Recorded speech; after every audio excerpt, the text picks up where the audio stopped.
standing right in front of us. As soon as you said something, Yeah. I moved. So he did Also, it. it's the flags. Yeah. Let's calm down. No, I know. It was nice. It was backwards. It was nice. Let's calm down. You're the one gets excited. We just asked you to move.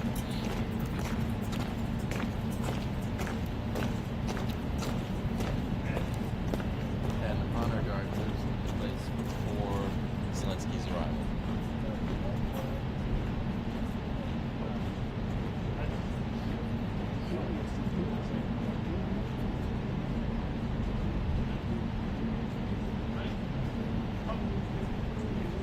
Yeah, I'm also going to go down. Ready? Go.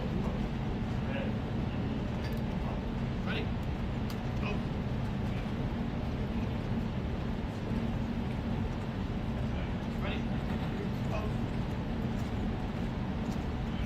Ready? Toast. Ready? Toast.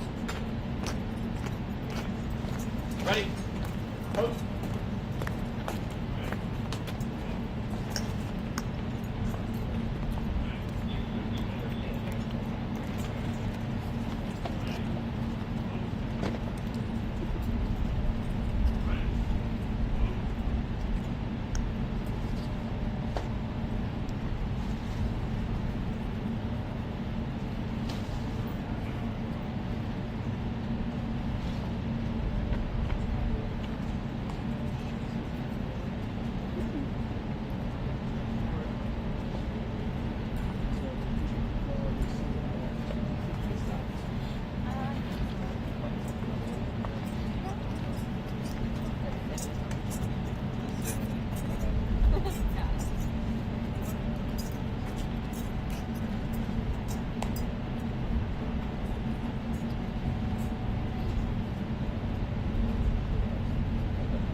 Cool.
No worries, no worries.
Maybe they were just talking about it in preparation.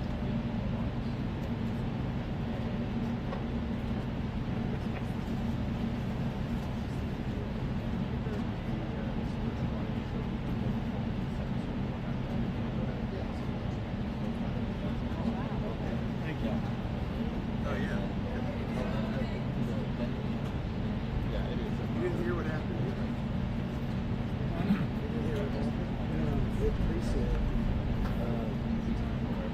Fiber, laid on the cables and stuff. He said, "Oh, no, you can't do it." So after they had it all laid out, they evidently kind of. Oh, yeah, right. So they Oh, yeah. Hope you don't have a knee injury. Yeah, right.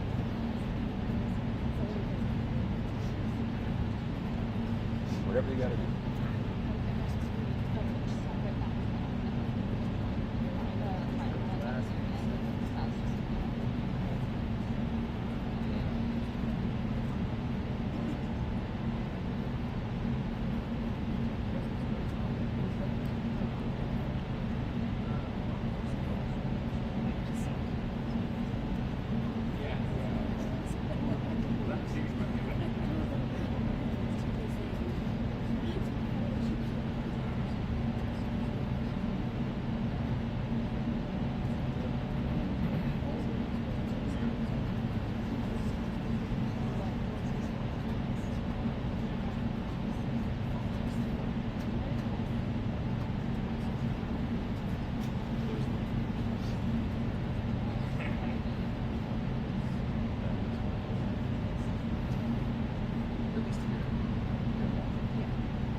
President Trump, sir, do you believe you can convince Vladimir Putin to end the war in Ukraine?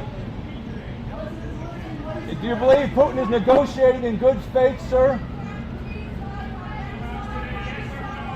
Do you believe, is Putin negotiating in good faith, sir?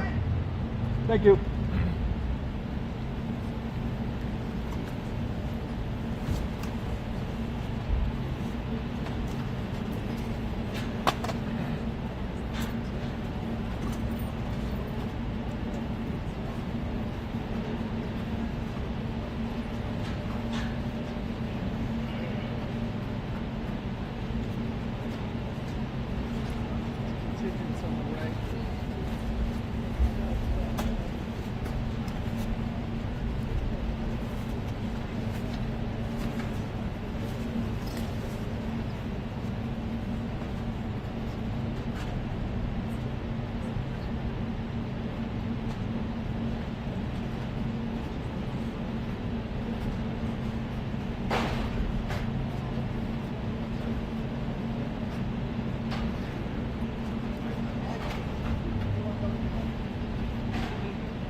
Left.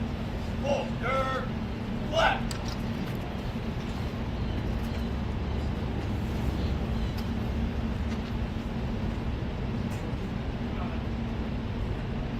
Left. Ready. Go.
Said something.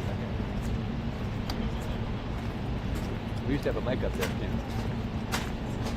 What? They used to have a mic up there, but then.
right? We're going to have a good time. December 5th. Well, thank you very much, everybody. It's an honor to be with a very strong leader, a man who has been through a lot, and a man who I've gotten to know very well, and we've gotten along really very well. And we had a big call yesterday, as you know, with President Putin, and we'll be talking about it. President Zelensky of Ukraine has endured a lot. I mean, he really has. He's endured a lot, and we've endured it with him. To be honest, it's been a long time, and I think we're making great progress. So we're going to be talking about that today. We'll be talking about what took place yesterday with my phone call with President Putin. And I think that things are coming along pretty well. It began with Alaska, where I think certain guidelines were discussed, and we want to see if we can get this done. This was long ago into the Biden administration. I came here and we inherited this, and we'd like to see if we could finish it, end it. We want it ended. So many people have died in this war, and we're gonna get it ended. So I just want to thank you all very much. If you have a couple of questions, go ahead, please. In fact, before I do that, let me just ask the President to say a few words. Thank you, President. Pleasure. Glad to meet you again, Mr. President. Thank you very much for the invitation. Again, my congratulations with your successful ceasefire in the Middle East. Thank you. Yeah, and you did it, and I think this is the momentum to finish Russia's war against Ukraine. I think that, yes, we understand that Putin is not ready. I think not ready, but I think that I'm confident that with your help, we can stop this war. And we really need it. We see that they don't have successful steps on the battlefield, and it's good. I think that their army is weak now, but a lot of losses. They have a lot of losses and in economy and people, and I think this is a very important moment. And I wanted to thank you, Mr. President, after our phone calls. Yesterday I had a good opportunity to meet with the big American energy companies, and they're ready to help us. Yes, after all these attacks on our infrastructure, Russian attacks, and etc. And I had also meetings, thanks to your team. We had meetings with a good military companies. We spoke about air defense, and I want to share it after with details where we are. Thank you. Thank you so much. Thank you very much. Mr. Very good. And I think it looks beautiful in his jacket. Yeah? It's a beautiful. I hope people notice. It's a good. It's actually very stylish. I like it. President Trump. Yeah, please go ahead. Under the Biden administration, the White House was fearing of a possible escalation. They were not allowing the Ukrainians to strike into Russia, fearing of this escalation. Yeah. Would your administration allow Ukrainians to strike deep into Russia? We're going to be talking about that. That's something we'll be talking about. You're right. It's an escalation, but we'll be talking about that. Mr. President. Will President Zelensky join you in Hungary to meet President Putin? Because it's a leader that we like. We like Viktor Orban. He likes him. I like him. It's a country that's a safe country. Done a very good job. He's been a very good leader in the sense of running his country. He doesn't have a lot of the problems that other countries have. And so we've decided that we'll be going to be with Viktor Orban, and he will, I think he'll be a very good host. President Trump. President Trump. President Trump. It's in President Trump. Hungary, yeah. We're doing Hungary, yeah. With Putin, is it a trilateral meeting, or is it just you and Putin? To be determined, but I would say most likely it's going to be a double meeting. It'll be a double meeting, but we will have the President, Zelensky, in touch. There's a lot of bad blood with the two presidents, and I'm not speaking out of turn when I say it. It's a very difficult situation. You know, we just settled the war, and after thousands of years, I guess. People say anywhere from 500 to 3,000 years, and I was in rooms, as you saw, because you were with me, a lot of you were with me last week, with leaders that didn't like each other, but they were able to get along. These two leaders do not like each other, and we want to make it comfortable for everybody. So one way or the other, will be involved in threes, but it may be separated. President Trump. Mr. President. President Trump. Was he what? Where are you from? From Ukraine. He actually had a Okay, good. conversation with me. Good, yeah. What if President Putin doesn't agree to peace in Hungary? What do you do then? Do you have... Well, let's see what happens. I mean, you know, what if? I think he will. I think that President Putin wants to end the war, or I wouldn't be talking this way. I think he wants to end the war. I spoke to him yesterday for 2.5 hours. We went through a lot of details. He wants to get it ended. I think that President Zelensky wants to get it ended. Now we have to get it done. President Trump. Kara Castronova from Lindell TV. And although I love asking you questions, today my question is for President Zelensky Sure. of Ukraine. Go ahead, please. Thank you. Our President Zelensky, President Trump, just brokered a peace deal in the Middle East that all Americans, both sides of the aisle, are very proud of. But to meet that deal, both sides had to make concessions. Our president has stuck out his neck in many ways to make a peace deal for your war as well. What specific concessions are you willing to make to end this war with Russia? Will you give up joining NATO? Americans have foreign war fatigue, and our president, as he said, we need our tomahawks too. To me. Yes, you, President Okay. Zelensky. Thank you very much. That's some question, right? So many Thank questions you. in one. Thank you very much for your question. First of all, I think we need to sit and speak. The second point, we need ceasefire. Even now, you see in the Middle East, it's very difficult to hold ceasefire. Everywhere, in every war, it's very difficult. We want peace. Putin doesn't want. That's why we need pressure on him. We will speak with President today what we need. We understand what we need to push Putin to negotiation table. And as I said previously, so we are ready to speak in any kind of format, bilateral, trilateral, doesn't matter. Matter just peace. This is important. And we don't speak about NATO or NATO. For Ukrainians, it's very important. Of course, it's our decisions of allies to decide where we are. But are you willing to give Yes, up but joining the NATO? most important thing for people in Ukraine, which are under each day's attacks, to have really strong security guarantees. NATO is the best, but weapon is very important. Allies on our side is very important. And between us, for us, bilateral security guarantees between me and President Trump is very important. I don't know, we didn't speak with details about it, but this is the most important document because the United States is very strong. Sir, President Trump, President Trump, you are the middleman right now, hoping to end this conflict. Who is doing a better job negotiating, President Zelensky or President Putin? I think they're both doing a great job in that sense.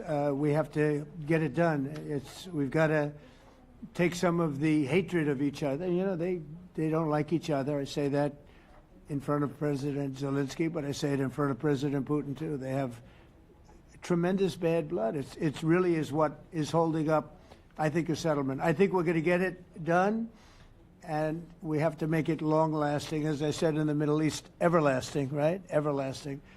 And the Middle East is a much more complicated situation. You know, we had 59 countries involved, and every one of them agreed. And it's, you know, it's sort of amazing. Most people didn't think that was doable.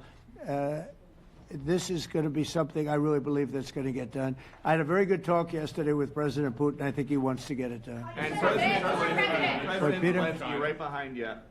When we were in Israel with President Trump earlier in the week, we heard a lot about the difference in diplomacy between President Trump and President Joe Biden before him. What do you see as the biggest difference in diplomacy between President Trump and President Biden?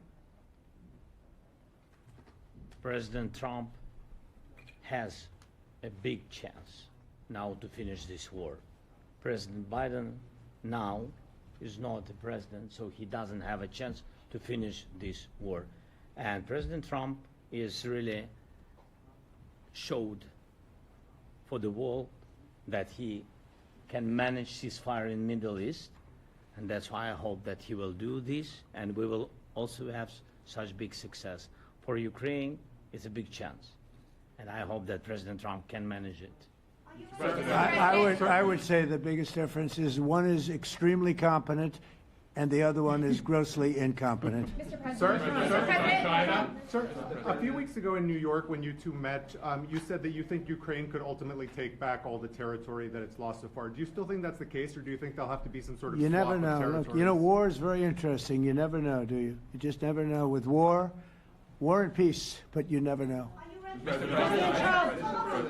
Please. Russia calls Tomahawk supply to Ukraine as an escalation, yet it continues using similar cruise missiles like Caliber and even... Who are you with? Who are you with?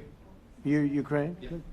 But Russia continue even using the cruise missiles and also nuclear-capable ballistic missiles in Ukraine since 2022.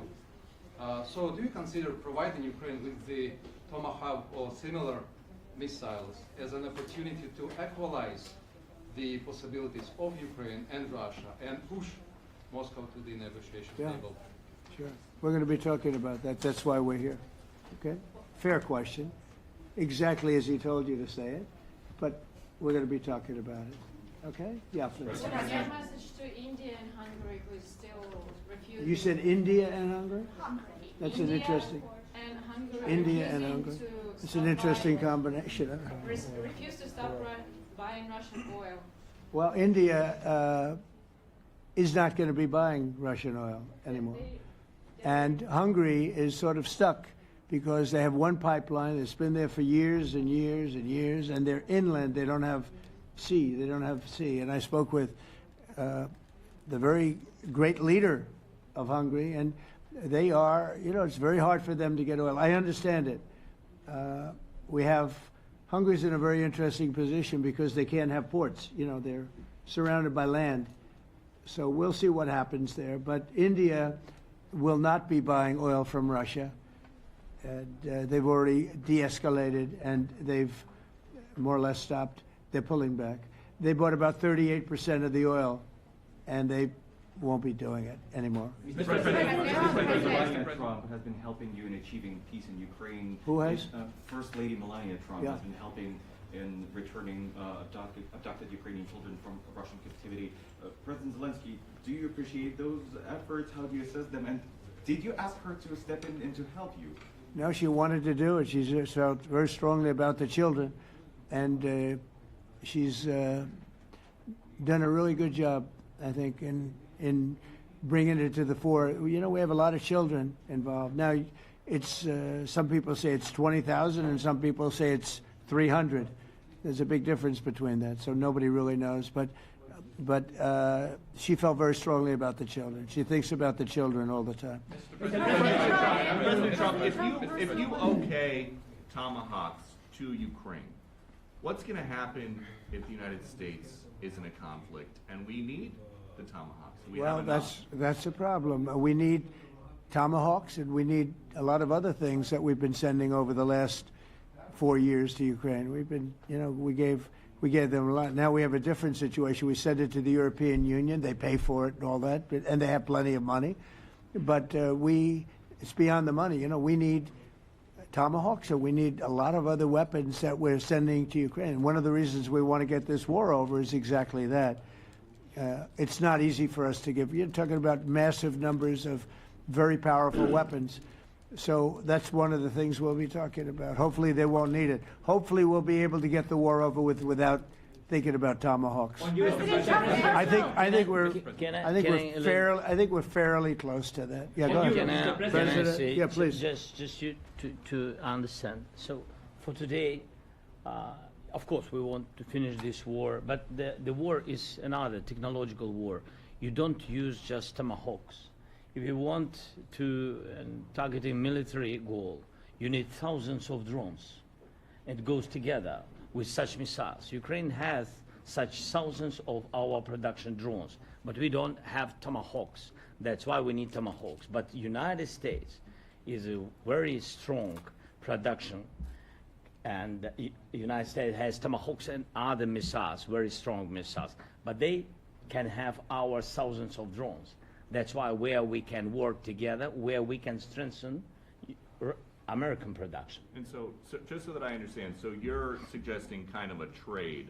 If President Trump okays Tomahawk missiles to help you launch Yes, it's into about Russia, military goals. It's you only would about military goals. Right, but then you would authorize some kind of an exchange where Yes, of course. the U.S. gets Yes, we Ukrainian- have proposition. Yeah, And we have big proposition President- with our drones. President Trump, I don't mean to be brokering an arms deal here, but is that something that you would be interested in, Ukrainian drones? We are, yeah, we would. We have a lot of drones right now. We build our own drones, but we also buy drones from others, and they make a very good drone. I mean, drone warfare has really come to the fore over the last couple of years because of this war. I will say, there's nothing like the jets. You know, we knocked out a lot of drones in Israel. We were knocking them out for Israel, and we were doing it with extremely fast and powerful jets, following the drones and knocking the hell out of them. So, it's, you know, we know a lot about the drones, and we know a lot about the great jets, the great ones. The ones, well, and the B-52s, which were totally they were stealth. They were undetectable. So we have a lot of different weapons. And, you know, I have an obligation also, though, to make sure that we're completely stocked up as a country, because you never know what's going to happen. In war and peace, right? You never know what's going to happen. So we're going to be talking about Tomahawks, and would much rather have them not need Tomahawks. Would much rather have the war be over, to be honest, because, you know, we're in it to get the war over. We're selling a lot of different types of weapon, as you know, to the European Union. We're not in it for that. We're in it to get it over. We're losing thousands of people a week, thousands of people, Russian, Ukrainian, and mostly soldiers. I mean, mostly soldiers. But we're in it to see that end. And if we can end quickly, and I think we can. I mean, I had a very good talk yesterday. We're going to be talking about it. But I had a very productive talk yesterday with President Putin. We'll see what happens. But the war in the Middle East was far more complicated. We got that one done. And I think we have a good chance. I think President Zelensky wants it done, and I think President Putin wants it done. Now all they have to do is get along a little bit. Can you give us an update on the trade negotiations with China, or perhaps Secretary Bessent? Yeah, I will, and I'm going to let Scott do that. But I think we're doing very well. I think we're getting along with China. China would like to have something. As of this moment, we'll be meeting in a couple of weeks. We'll be meeting in South Korea. You think myself. will go forward? I think so. It looks like it's going forward. I think so. They want to meet. We like to meet. I have a very good relationship with President Xi, and we're going to see what happens. But, you know, for years we were taken advantage of by China very badly. We were losing hundreds of billions of dollars a year to China. We really built their military, if you think about it. The kind of money that presidents allowed to be lost to China was just insane. And then when I came into office, as you know, I put very severe tariffs. So we took in hundreds of billions of dollars in my first term from China. Biden let that go because it was so much. He let it continue, but he gave all sorts of exceptions. And by the time you looked at it, Scott, I would say it wasn't the same thing. He would give an exception for anything. If you got up and went out to dinner, he'd give you an exception. So it wasn't the same thing. But I put on very serious tariffs. So we took in hundreds of billions of dollars. And then I left office. The election was rigged. I left office, and that was the story. Now I come back, and we are in a very strong position because of tariffs. We're in a very powerful position because of the fact that we have tariffs. If we didn't have tariffs, we would be in a very weak position. We would be in a weakened state. But with tariffs, we've made hundreds of billions of dollars, not only from China, but from others. And China wants to talk, and we like talking to China. So we have a very good relationship, and we're going to be meeting in South Korea a couple of weeks. And I just got back from a long trip. I'm going on another long trip. And Scott, do you want to say a few words on that, please? Yes, sir. So the entire relationship stems from the great respect that the two leaders have for each other. China did a substantial, unprovoked escalation last week. We were unable to get in touch with them. Since then, it's been IMF World Bank Week. they have had working level people here who there have been meetings. The Vice Premier, who is my counterpart, and I will be speaking this evening at around 8:30, 9 o'clock. And then he and I and a delegation will meet in Malaysia probably a week from tomorrow to prepare for the two presidents to meet. So I think that things have de-escalated. We hope that China will show the respect that we have shown them. And I am confident that President Trump, because of his relationship with President Xi, will be able to get things back on a good course. Is the hope for that meeting with you and President Xi some kind of trade deal then, or Could would it be. more Look, I think small, we're in a very like strong bridge deal? position. I think we're in a very strong position. We're getting, as you know, as of November 1st, I could move it up if I wanted, a 100% tariff over and above what we get now. So that would make it about 157%. And China doesn't want that, and they want to talk, and we're talking. And I think we'll make a deal that will be good for both. I think we will do something. But you have to understand, we never got anything from China. It was a one-way street. For many years, for decades, it was a one-way street. And they became rich because of the United States. And frankly, presidents that, let's be nice, they didn't know. They just didn't know. They didn't understand what was happening to them. But I understood it. I understood it long before I ran for politics. I used to watch in amazement at how stupid our country was, how stupid they were. And we're not stupid anymore. And that includes with the European Union, that includes with Japan and South Korea. All we want to do is be treated fairly. But the fairly is hundreds of billions and even trillions of dollars coming into the United States. And it's our national security is secure because of tariffs. If we didn't have tariffs, we would have no national security. So it's very important. Will you seek China's help in ending the war in Ukraine? Do you need them to put pressure on Russia? I'll be discussing that, but I'd love to see it ended before that. I mean, I think we have a chance of ending the war quickly if flexibility is shown on behalf. And again, we're not losing people. The United States is not. We're not losing people. We're not spending money. We're getting paid for the, ammunition and missiles and everything else that we're sending to the European Union, but to NATO. But it's very similar. If you look at the countries, I mean, it's very similar. And we just made a very fair trade deal with the European Union, and what we wanted, and we made a very good deal with NATO too. They pay for all of this. That's not what we're in this for. We're in it to save thousands of lives every week. Thousands and thousands of lives.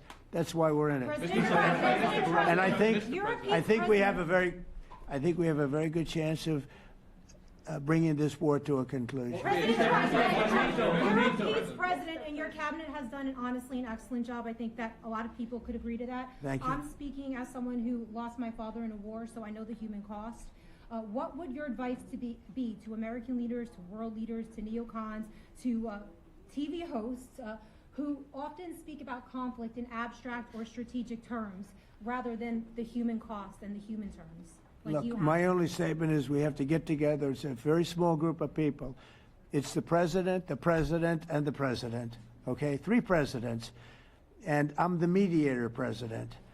And I'm mediating not an easy situation. It should be easy, but it's a lot easier when people understand each other, when they get together, and when they like each other. We don't necessarily have that situation as far as like is concerned.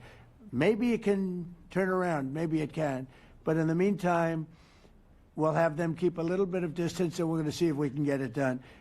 This is number 9, okay? This will be number 9 for me. I've solved 8, including the Middle East. I've solved 8. This, I thought, would have been among the easiest. We solved, President Putin mentioned yesterday Armenia, all of the different wars. He said it was amazing because but the big one that he was surprised that we were able to settle was the Middle East. He thought it was incredible. He was very generous in that sense. This should be something we're able to settle, and I think we will be able to settle. Brian? Sir, on that note, you will go down as the peacemaker, no doubt, and you will resolve this war. Well, we resolved 8 others. It's funny how people say that. If you get this one, every time I do one, they forget about that one. I solved 8 wars. Go to Rwanda and the Congo, talk about India and Pakistan, look at Thailand, look at all of the wars that we solved. And every time I solve one, they say, if you solve the next one, you're going to get the Nobel Prize. I didn't get a Nobel Prize. Somebody got it who's a very nice woman, very nice. I don't know who she is, but she was very generous. So I don't care about all that stuff. I just care about saving lives. But this will be number 9. But every time I solve one, they said, sir, if you solve one more, you're going to be known as a peacekeeper. So to the best of my knowledge, we've never had a president that solved one war. Not one war. Bush started a war. A lot of them start wars, but they don't solve the wars. They don't settle them. And especially when they have nothing to do with us.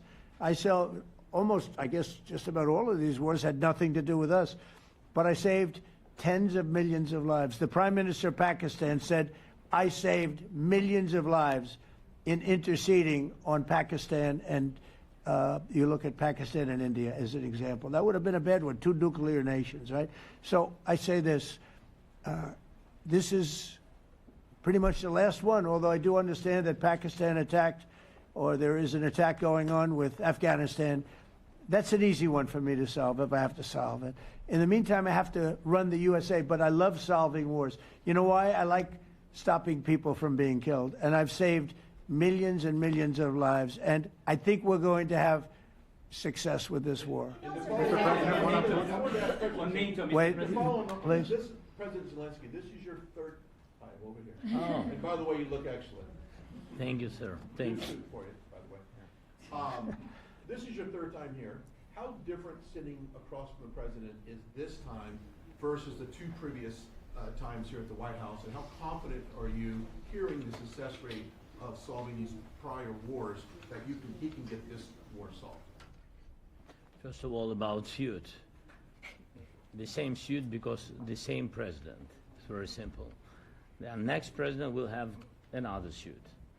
Yes. About our relations with President Trump, I think we have important dialogues, and I think we begin to understand each other. Yes, and I know that President is briefed very well about situation in the battlefield, and he knows a lot what's going on in the battlefield in Ukraine, and I think it really helps when you know a lot of things, a lot of details about one or another war. It helps a lot, but we are still in war, and I hope we can manage. You have been I think clear it's that there are some important. countries that are not meeting their commitment. You pointed out Spain. They said that it's impossible. No, Spain has not come through. No, Spain has not been loyal to NATO. Spain has been, they're the only one. Everyone went up to, as you know, I mean, you were at 2% and they all went up to 5%, but Spain disagreed with that. I think Spain should be reprimanded for that. I think it's very bad that they did that, but that's up to them. That's up to NATO and Spain. They cannot be expelled from NATO. Can they or not? They cannot, according to the treaty, but they also claim that they are protected by the European Union umbrella for trade. Well, the other people, many of the other countries are in the European Union too. They're not complaining, right? President, I tell you that Putin is serious. That's of interest. Mr. President. They're protected by Mr. President. Yeah, please go ahead. Thank you, Mr. President.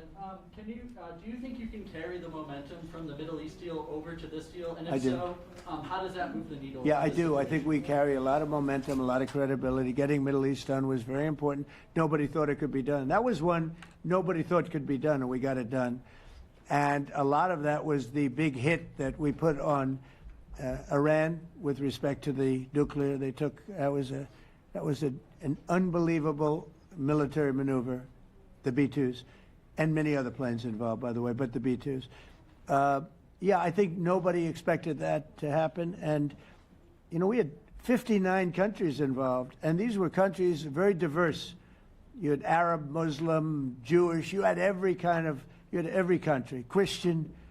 You had every country, many countries involved, and we got that done. And we got it done pretty swiftly after we after we set the table properly. We had to set the table properly.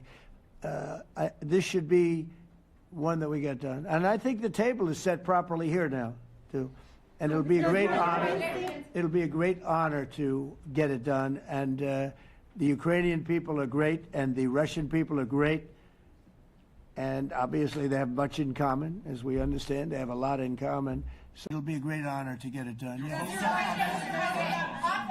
Venezuela, there are survivors from your latest boat strike. What happens to those survivors? Well, I'll ask Marco to discuss that possibly.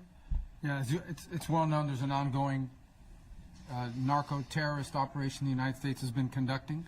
As far as details of any recent strikes, we're not prepared here to announce all those details, but you'll get that information here very shortly. And how are there survivors when these are meant to be lethal attacks? Yeah, again, I mean, we're undertaking these operations against narco-terrorists. That's what these are. These are terrorists. Let's be clear. And but as far as the details of any recent operations, when we are prepared to announce those, we will, as the president has consistently done. So you may get something on that later today. Let me ask you, that was in a submarine, right? It was, we attacked a submarine, and that was a drug-carrying submarine built specifically for the transportation of massive amounts of drugs, just so you understand. This was not an innocent group of people. I don't know too many people that have submarines, and that was an attack on a drug-carrying, loaded-up submarine. Yeah. On Putin, is it your belief, as Mr. Zelensky said yesterday, that the threat of tomahawks and costs, as Secretary Hicks put it, is that bringing him to the table, the fact that it's kind of a carrot and stick? I don't know what's bringing him to I think he wants to make a deal, that's all. I can't tell you what's bringing him. Sure, that's the threat of that is good, but the threat of that is always there. Tomahawks are very dangerous weapons. They're incredible weapons. If you like warfare, it's one of the most accurate. You know, we hit 30 Tomahawks in Iran after the B-2s did their damage. We sort of gave it a little capper with 30 Tomahawks from a submarine, quite far away actually, but they're an amazing weapon. They're a very powerful weapon, but they're a very dangerous weapon, and it could mean big, escalation. It could mean a lot of bad things can happen. Tomahawks are a big deal. But one thing I have to say, we want Tomahawks also. We don't want to be giving away things that we need to protect our country. We have a very strong country right now. We have a strong military. We have the greatest military in the world. We have the greatest weapons in the world. I want to get this war over. Okay? Putin-Trump tunnel to connect Russia and Alaska. Are you interested? I just heard about it. A tunnel from Russia to Alaska. I just heard about that one. That's an interesting one. We'll have to think about that. I hadn't heard that. We just did a nice road in Alaska that's going to get us to a lot of minerals, and we have a piece of it, a good piece of the ownership because of the fact we made it possible. But this came up yesterday, a tunnel from Russia to Alaska. That's an interesting. What do you think of that, Mr. President? Do you have any ideas? How do you like that idea? I'm not happy with this. I don't think you're going to like it. I don't think you liked it. I don't think you liked it. President Trump, do you think that Vladimir Putin, do you think that Putin is your gut instinct? Well, we had a senator that wanted, remember, from Hawaii, she wanted a tunnel from the mainland to Hawaii, and she said, well, we can't do that, so we're going to build a railroad to Hawaii. Do you remember? She's a current sitting senator, a Democrat. She wants a railroad to go to Hawaii, right? You know who that is, right? She's another beauty. President Trump, your gut instinct. Yeah, please. On your meeting with Putin, aren't you concerned that maybe the Russian president is trying to buy himself more time? Yeah, I am, but, you know, I've been played all my life by the best of them, and I came out really well, so it's possible, yeah, a little time. Is your gut it's all right. But I think that I'm pretty good at this stuff. I think that he wants to make a deal. I made 8 of them. I'm going to make a 9th. I think he wants to make a deal. Well, I think that he should have won the war in a week. Yeah, I do think. And if we didn't give the anti-tank missiles, as you know, the javelins they call them, they got stuck in the mud. They would have been in Kiev very quickly. They were heading to Kiev. So, you know, in war, you have a lot of luck, too. You know, people, weather has won war, and the cold and the heat and all things take place in war. But that was a very interesting moment when the tanks started rolling and some brilliant general said, let's go through the mud instead of going down the highway, right? So they got a little bit lucky. But you know where they really got lucky? I gave javelins. That wasn't given by Barack Hussein Obama. He gave them sheets. You know, there's a statement. Obama gave them sheets, and I gave them the javelins. And the javelins are a devastating weapon. And that wasn't given by Obama. That was given by, because at the time it was Obama. That was given by me. So it was like one of those things. And you had hundreds of them. They're a devastating weapon. We have a lot of devastating weapons. I'd rather not use them. But that was a big moment. You know, when the tanks got stuck, they got stuck. And call it luck or call it talent. I'm not sure what you'd call it, but it was a big moment in time. Do you think Democrats will give you credit? Do you think Democrats will give you credit when you finally end this war, like they did with the war in the Middle East? And I think right now the Democrats are really damaged, mentally damaged. They want to take $1.5 trillion with a T, $1 trillion and give it to people that invaded our country. They came into our country illegally from prisons, from mental institutions, gang members. They want to give them health care and take it away from our citizens. We're not going to do that. $1.5 trillion they want to destroy. They want to destroy our health care system. We're not going to let that happen. Do you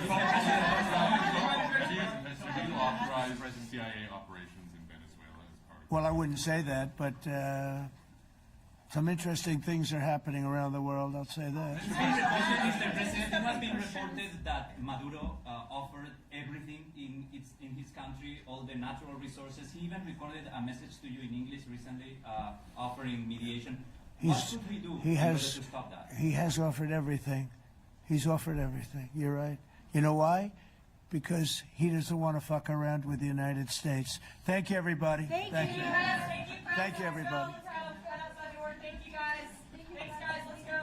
Start moving. Thank you, guys. Let's go. Thank you, guys. Thanks, guys. Thank you, press. Thank you, press. Thanks, President Trump. Thank you, Peter. Good job. Thank you, guys. Thank you, press. I don't know, join us if you'd like.